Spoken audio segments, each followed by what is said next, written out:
तुमच्या घरी पण कारलं म्हणलं की सगळेजण नाकं मुरडतात का? आमच्याही घरी ना अगदी असंच होतं. मीही लहानपणी ना कारल्याची भाजी म्हणलं की रडायचे. मला डब्यामध्ये आज कारल्याची भाजी नको असंच म्हणायचे. मग माझ्या आईने ना काय केली मस्तपैकी अशी चमचमीत एकदा भाजी करून दिली आणि मला ती खूप आवडली. कारली मस्तपैकी धुवून ती अशी गोल-गोल कापं करून आतली बिया काढून घ्यायच्या. तेलामध्ये जिरं, मोहरी, लसूण, कढीपत्ता हे सगळं घालून परतून घ्यायचं. त्यानंतर भरपूर सारा बारीक चिरून घेतलेला कांदा घालायचा. कांदा 2 मिनिटं परतून घाला की त्यामध्ये कारली घालून 2 ते 3 मिनिटं चांगली वाफ काढून घ्यायची. त्यानंतर हळद, कांदा, लसूण, चटणी घालायचं आणि हे सगळं पुन्हा सगळं चांगलं मिक्स करायचं. ह्यामध्ये असेल तर गोडा मसाला किंवा तुम्ही स्किप पण करू शकता. हे सगळे मसाले ना पुन्हा ह्या कारल्यासोबत चांगले असे मिक्स करून घ्यायचे.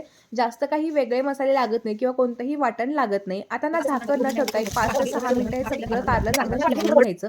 गरज आली तर थोडासा पाण्याचा हबकारा मारायचा. भरपूर सारा गूळ आणि 1 पॅकेट ना मॅगी मसाल्याचं घालायचं. मॅगी मसाल्यामुळे चव खूप छान लागते. गॅस बंद करून ना भरपूर सारी कोथिंबीर घालून गरमागरम ही कारल्याची भाजी भाकरीसोबत सर्व्ह करा.